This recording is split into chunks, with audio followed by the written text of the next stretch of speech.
Shri Krishna Chaitanya Prabhu Nityananda Sri Advaita Gadadhar Shri Gaur Bhaktivinoda Jai Shri Sri Radha Krishna Govinda Sham Kundara Koti Govardhan Ki Jai Shri Vrindavan Ki Jai Navadutam Ki Jai Gang Shmona Tulasi Bhakti Devi Ki Jai Ananda Koti Vaishnava Vrinda Ki Jai Samaveta Bhaktivinoda Ki Jai All glories to the Son of the devotees, all glories to the Son of the devotees. All glories to the Son of the devotees, all glories to Sri Guru and Sri Dharam, all glories to Sri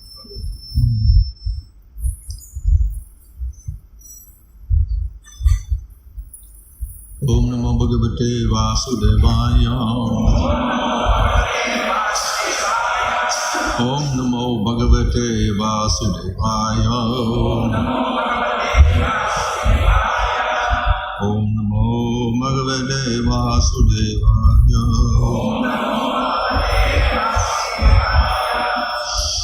Namo Vishnupadaya Krishna Prashnaya Bhutale Srimate Bhaktivedanta Swami Niti Namane Namaste Saraswate Gauravani Prachadane Nirvashesha Shunyavadi Paschatradesha Tarane Sri Krishna Chaitanya Prabhu Nityananda Sri Advaita Gadadhar Shivasudi Gaur Bhaktivinoda Hare Krishna, Krishna Krishna, Hare Hare, Hare Rama, Rama Rama, Hare Hare.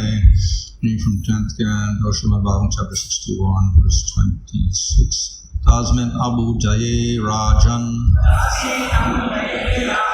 Urukmini Ramakeshava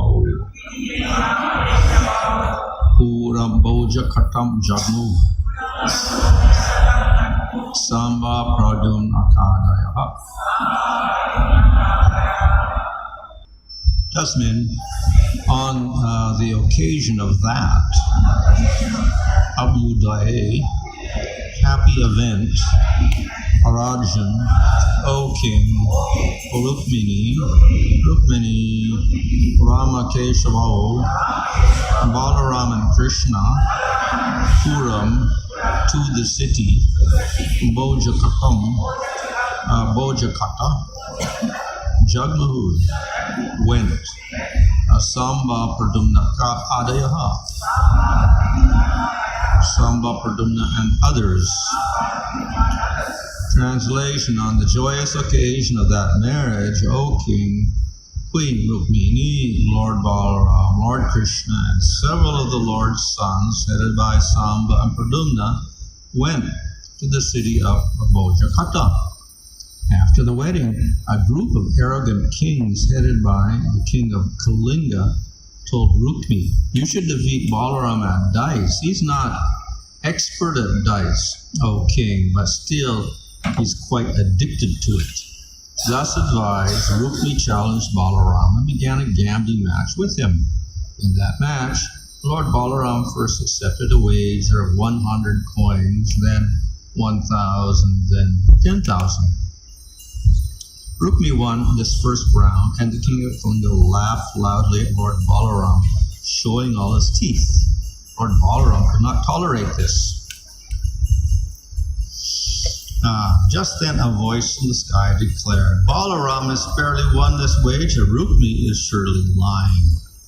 Urged on by the wicked kings, Rukmi ignored the divine voice. In fact, destiny itself was urging Rukmi on, and thus he ridiculed Lord Balaram as follows. Rukmi said, "You cowherds who wander about the forest know nothing about dice. Playing with dice and sporting with arrows are only for kings, not for the likes of you." Thus insulted by Rukmi and ridiculed by the kings, Lord Balaram was provoked to anger. In the midst of the auspicious wedding assembly, he raised his club and struck Rukmi dead. The king of Kalinga, who had laughed at Lord Balaram and shown his teeth, tried to run away, but the furious lord quickly seized him on his 10th step and knocked out all his teeth. Tormented by Lord Balaram's club, the other kings fled in fear, their arms, thighs, and heads broken and their bodies drenched in blood. When his brother-in-law Rukmi was slain, Lord Krishna neither applauded nor protested, O king, for he feared jeopardizing his affectionate ties with either Rukmini or Balaram. Then the descendants of Dasara, headed by Lord Balaram, seated Aniruddha and his bride on a fine chariot and set off for from Bojakata for Dwarka. Having taken shelter of Lord Madhusudan, they had fulfilled all their purposes. Purport, even though Rukmini was very dear to all the Dasaras, her brother Rukmi had constantly opposed and insulted Krishna since Rukmini's wedding.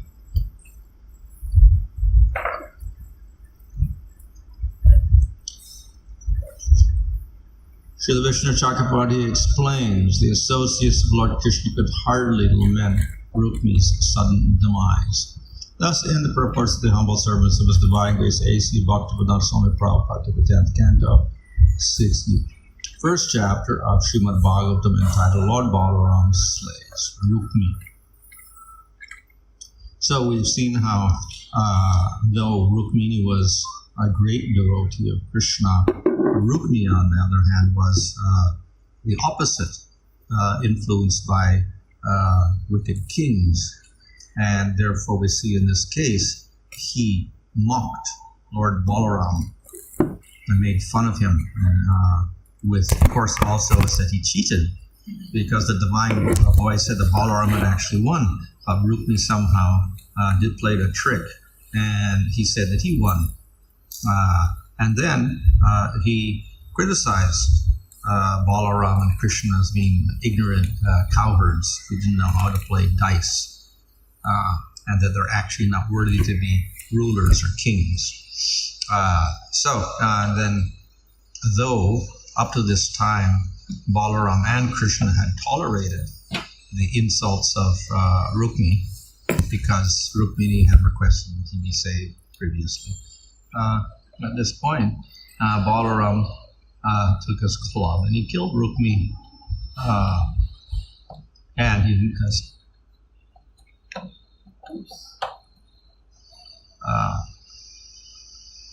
other kings who supported Rukmi also were tormented by Lord Balaram. So in this way, Rukmi met his death, though he had been somewhat the object of affection by his sister Rukmini. Still, Balaram took this decision and had him killed. It mentions here how Balaram was very angry. So normally we don't expect the Lord to be angry, because anger in the material world is a result of lust, and lust arises from ignorance. And the Lord can't have ignorance, lust, or anger. So how is it that Lord Balaram became angry?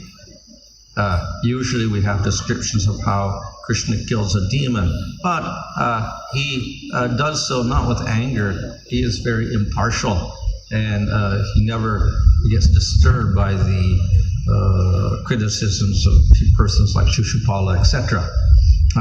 He's very, very equipoise, or sama in all cases. Balaram has a slightly different nature. You see, sometimes he gets very angry. Sometimes he gets drunk or whatever. He has little peculiar qualities in him. So one is sometimes he gets very angry. Of course, we see anger in Nrsimhadev also, because of the torments, Pranikasipu to Prahlad, Nrsimhadev could not stop his anger even after he had killed Hiranyakasipu. And he was so angry that the Devatas could not pacify him, and only Prahlad could do so. So what is this anger in the Supreme Lord? This anger actually is not material anger. We do have in the spiritual world a secondary rasas. So anger is one of the rasas. It's a secondary rasa. And of course it is the main type of secondary anger rasa is related to the main rasa, whatever that main rasa is. So sometimes the gopis become angry at Krishna. But it is based upon their love for Krishna. And so it's not real anger. It's a little bit of fake anger or whatever like that. So that is how the anger is expressed among the gopis. Servants, of course, generally cannot get angry because they're always reverential. They don't get angry at the Lord. They just simply accept everything the Lord says because they're servants. And sometimes we'll find among friends there will be anger. Sometimes Balaram is angry with Krishna. Or the cowherd boys may get angry at each other or with Krishna, whatever. But that again is not real anger. It is based on their affectionate sakya rasa. But then we see anger in relation to demons. The devotees may be angry at the demons for attacking Krishna, or or Balaram may get angry, or Nrsimhadev may get angry at a demon when they kill the demons. So that is not the true secondary rasa. It's actually a perversion of that, we can say, a reflection of that. Though it is anger, it is directed not towards a devotee, and it's not based on a primary rasa. So it's directed to the demon, right? But it's actually in relation to devotee. So Nrsimhadev has affection for Prahlad, and therefore he's angry at the demon for persecuting the devotee. So it's actually based on a different relation. He's angry at Hiranyakasipu because of his affectionate relationship with Prahlad. And similarly, Balaram gets angry here at Rukmi. Right? But actually, he is insulted not by himself so much as because he's insulting Krishna. So then there's an affectionate relation of sakya between Krishna and Balaram. And when Rukmi passes insults, then Balaram gets very angry, and then he kills Rukmi. So it is not the same as the other type of anger rasa in relation to devotees. We can say this is the anger that is expressed in a favorable relationship is not real anger. It is a semblance of anger to increase the primary rasa, whether it's Madhurya rasa or Sakya rasa, whatever. Or even Vatsalya rasa. Yasoda gets angry at Krishna and scolds him. But it's not the anger of the material world, which is based upon lust. It is only part of her Vatsalya rasa. So here we find anger directed towards a demon, not towards a devotee. And it's not based upon a relationship of affection for the demon or anything like that. It's affection for someone else, in this case Krishna, or in the case of the Nrsimhadev, it's affection for Prahlad, and therefore the anger is invoked upon another person, the demon. So in this way we find it is a type of rasa, but it's not the same. It's not the perfect rasa in the spiritual world. So it arises still from a perfect person, the Supreme Lord. So nothing wrong with that, because it is an expression of their the affection for the devotees or for Krishna. In this case, affection for Krishna manifests as anger against the demon. So the origin of material anger, on the other hand, arises from great material attachment that we have for somebody or something, and therefore we have anger. So all the rasas in the spiritual world ultimately arise from attachment to the Lord and his devotees. So therefore it cannot be criticized. So similarly, here's Balaram getting angry. The devotees also show anger if another devotee or the Supreme Lord gets insulted or attacked by a demon or some unfavorable person. Then they'll get very angry at that person. So there's nothing wrong with that because it's in relation to their affection for the Supreme Lord.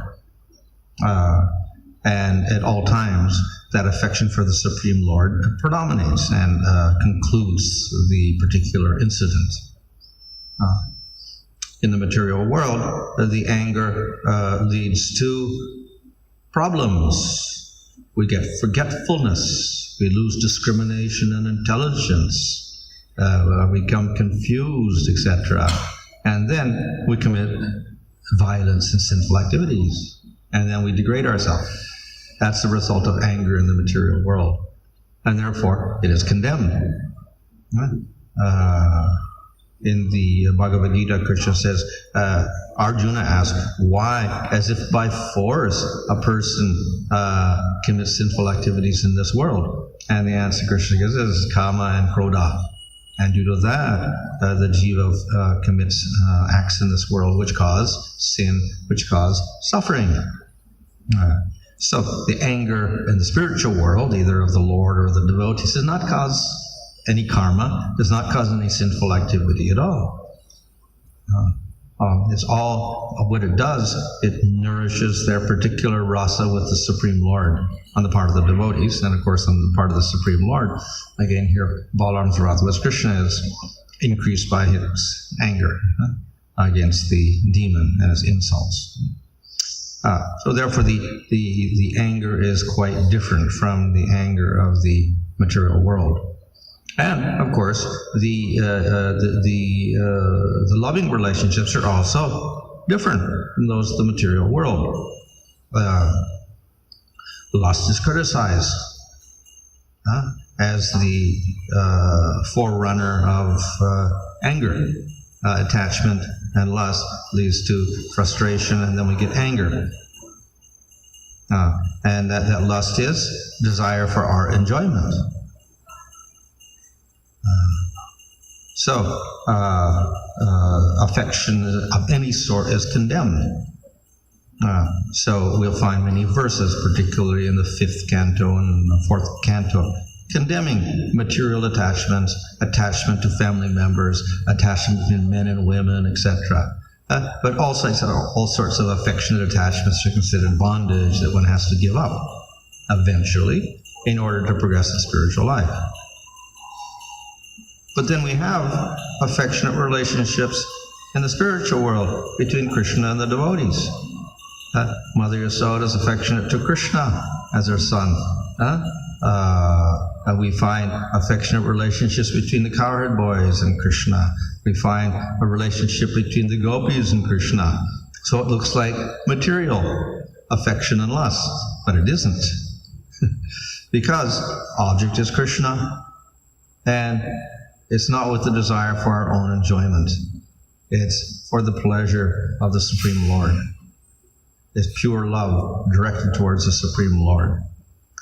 So the result is the Lord is pleased and the devotee gets bliss. In the material world, we do actions as a result of our lust and anger, and we do activities of karma, and we get suffering as a result.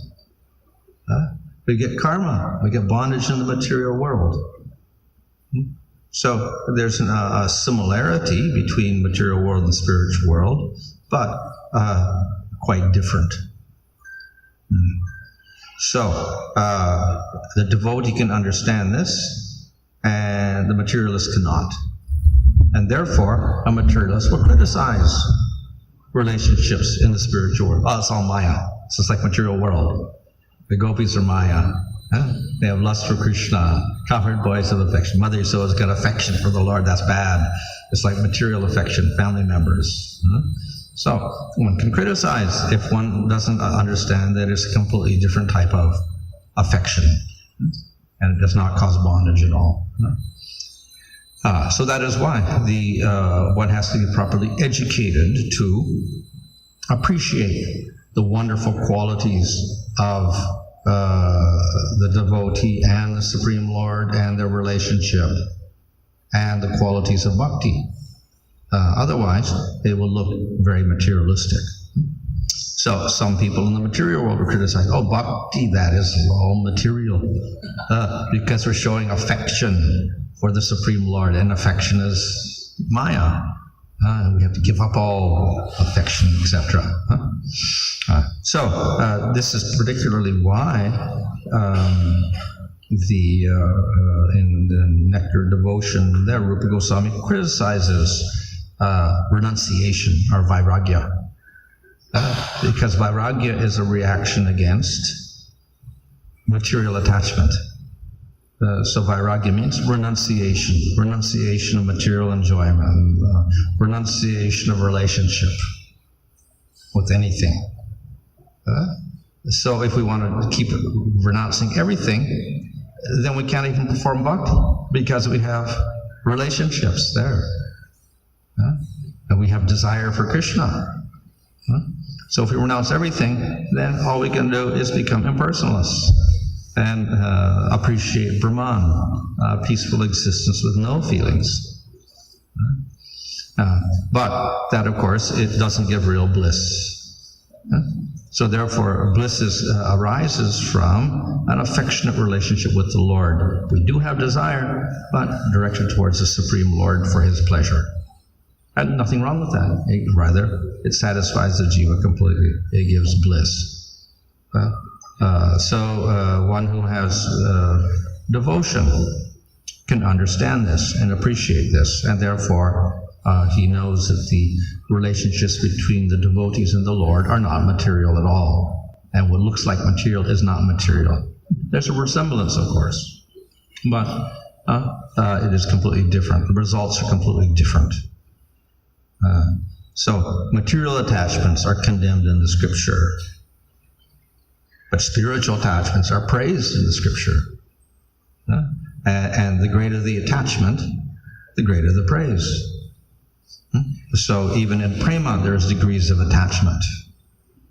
So the attachment of the people of Vrindavan is the greatest, because they see Krishna only as their child, or as their friend, or as their lover. And this is praised even by Lord Brahma as being the highest type of bhakti. So it is a sense of possessiveness of Krishna, attachment to Krishna, which is normally condemned in the material world. So many verses are there in Bhagavatam and other scriptures about how the concept of me and mine are condemned. It simply leads to further bondage in the material world. But here we have another type of bondage, possessiveness of Krishna, attachment to Krishna. That is praised. So we have two types of mamata, or attachment and possessiveness. Spiritual world, very good. That increases our love for the Lord and our bliss. And we have material attachment, which increases our bondage in the material world.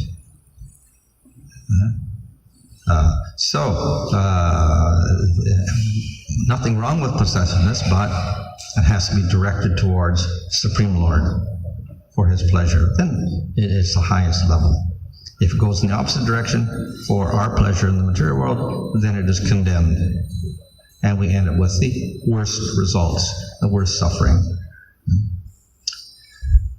So therefore, attachment is there in the spiritual world, affectionate relationships are there in the spiritual world, activities to express that affection are there in the spiritual world, but they're all praised as being beyond bondage. In the material world, all these things are condemned. Therefore, the process of bhakti is the process of attaching ourselves to the Supreme Lord, and simultaneously we become detached from getting pleasure for ourselves in the material world. So the more we advance, the more possessiveness of Krishna we have, and less the possessiveness of material things we have, until it's 100% of possessiveness of Krishna and prema. So that is the goal of the devotee, to become completely attached to the Supreme Lord. And then he'll have zero attachment for anything in the material world. So that is perfect vairagya, accomplished not by a practice of vairagya, but a practice of bhakti. And then within that prema, then we have varieties of emotions, even in this case anger. But it is different from the material anger, just as the positive emotions and attachments are different from those in the material world. Completely different effect. So the anger in this case, or in the case of devotees of the Lord, in relation to the Lord, do not create loss of intelligence and bondage in the material world. Rather, they're an expression of their attachment for the Lord only. And they give rise ultimately to bliss within their particular rasa. Seems to be varieties in the anger of the Lord as well. There is a difference when Lord Nrsimha becomes angry because of his affection towards Prahlad, and the Lord himself becomes angry when he doesn't get a butter towards Mother Yashoda. Yeah. What should we understand? Well, that's anger on the part of Krishna because he's hungry. And he doesn't get, when Mother Yashoda is churning the butter and he wants to drink milk, for instance, then he gets angry because he wants to drink milk. And of course, it's explained, it's not actually milk that he's drinking, it's prema. It's service of Mother Yashoda that he's attached to. And then she puts Krishna down to tend the milk. But it's also explained that even tending the milk is service to Krishna. So nothing wrong with that also. But Krishna becomes angry at that. That anger, again, is within the rasa, within the Vatsalya rasa that is expressed between Mother Yashoda and Krishna. Just as we have small children, and when they get hungry, then they may cry or whatever and ask for some milk. And if they don't get the milk, they may become angry like that. So Krishna has similar types of feeling. So that anger also is based upon his affectionate relationship with Mother Yashoda. He wants her milk. He wants her affection. And therefore he becomes disturbed or angry when this is interrupted. Again, the devotee also becomes angry when the Lord doesn't accept certain services, like in case of Lord Chaitanya, a devotee wanted to offer a sandalwood oil or offering a nice quilt. He also becomes angry. The Lord takes a lot of endeavor to pacify this devotee. Yeah, and that was actually an expression in Madhurya Rasa. Where the devotee offers something and the Lord refuses for a certain reason, so therefore they become angry at the Lord. So we can say this usually in that mood of Madhurya Rasa. Of course, it could be expressed in other rasas as well. Usually if it's dasya, however, there's too much reverence, so anger does not manifest itself very much in that rasa. It may manifest itself in other rasas, but not less in dasya because of the great respect involved, so they don't tend to be angry even if the Lord doesn't respond properly. They may develop instead fear instead of anger, because then they wonder, what did I do because the Lord doesn't accept? In the case of the devotee, sometimes the devotee get angry because of service is not happening properly. Okay. So, because service is related to Krishna only, sometimes they get angry. So, but again, there is anyway, you have to tolerate it. It's all Krishna's plan. So, how to understand this? This is in the material world. No, material, but service related to Krishna. Yeah, well, since we're still doing sadhana bhakti, the anger may not be on that level of rasa or whatever like that, obviously, since we don't have rasa. So there may also be an element there of material anger or material attachment or whatever. However, at the same time, if we're doing our best to try to please Krishna, anger in relation to that service may arise, there's nothing really wrong with that, as long as we're not carried away by that. And if we become bewildered and do acts in the material world in which make us forget Krishna, then of course, not good. And we can say it's material. If it encourages our remembrance of the Lord, then it is very good. So we can say it's a spiritual reflection of maybe the spiritual anger. Like there is some standard is there. When the standard is not followed, sometimes devotee get angry. You see, even sometimes in Mayapur also, it's like Pankaj goes and they get angry when this standard come down. So how to understand this? Is it because of this? Well, that again is in relation to the Lord. Yeah. The Lord should have the best service. So we see the service is not in the best standards for the Lord, then we may get upset by that. Well, nothing wrong with that also. But does it decrease the affection and love for the Lord? No, we can say it's an expression of attachment to the Lord, that we want to see the highest standards in relation to the Lord. That's all. So then how this humbleness is connected here again? Humble, and okay, anyway, it is not happening according to the Lord's desire, so better tolerate it. We say, so how to connect this humbleness there again with the service of the Lord here? Well, in all cases, the relationship with the Lord has some humility in it, and if our anger eclipses that humility, then there's also something wrong with that, and it may be a defect in our devotional service, that anger may harm our devotional service. Because if due to that anger we develop pride and we lack humility, then that means our bhakti is going downwards. There's something wrong with it. So on the other hand, as the bhakti increases, then the humility increases automatically. So the anger, if it's not directed towards a particular person, but is simply an expression of attaining the highest standards, no problem. And it will not affect our devotional service. But if it has impurity in it, then it will affect our humility and so many other things, and then it becomes anartha. This humility and anger go simultaneously. Is it possible? Well, as I said, in the spiritual world, we have even Krishna becomes angry or Balaram becomes angry. So it's not a material thing. Now, in the spiritual world, all the devotees are servants of the Supreme Lord ultimately, and they have great attachment to the Lord, and they feel themselves least qualified. And the anger is not in relation to themselves, it's in relation to Krishna. So they get angry because Krishna is not served properly, or Krishna is insulted. So that does not damage their humility at all. So some anger that we have to treat in our day-to-day life, one with the devotees and one with the non-devotees, where we are interacting, like myself interacting with the material world. Do I have to treat the anger of the material world, the person who is getting angry, in the same way I treat the anger that the devotees are? Well, anger of a material person is the general principle is we become disinterested in whether the person is angry or praises you or whatever, because that is a material response of a person who's in the material world, and we're not the body at all. So they're looking at a material body there, and they're praising or condemning it or whatever.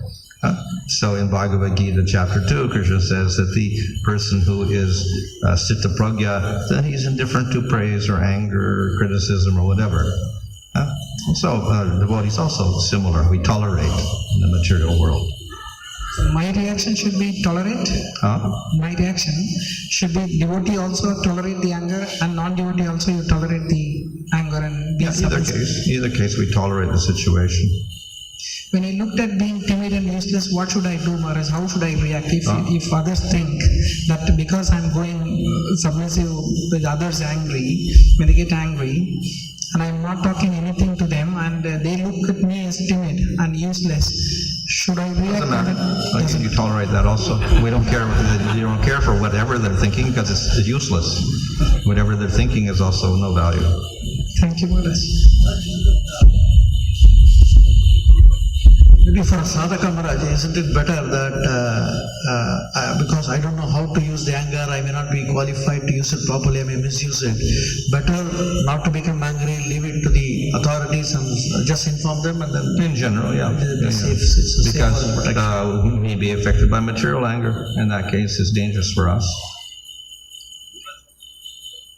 Apart from being angry with the devotees and the non-devotees, that time what we can think of being angry on ourselves itself because of not able to do certain services properly or not able to get the results what we desire. That sort of anger that actually leads us to a sort of frustration. Do we have this sort of situations in the spiritual world? How do we? Well, in one sense, the devotee always feels unqualified in the spiritual world, but they never feel anger at themselves. Because they maybe that anger in the material world is an influence of material gunas, and that's all.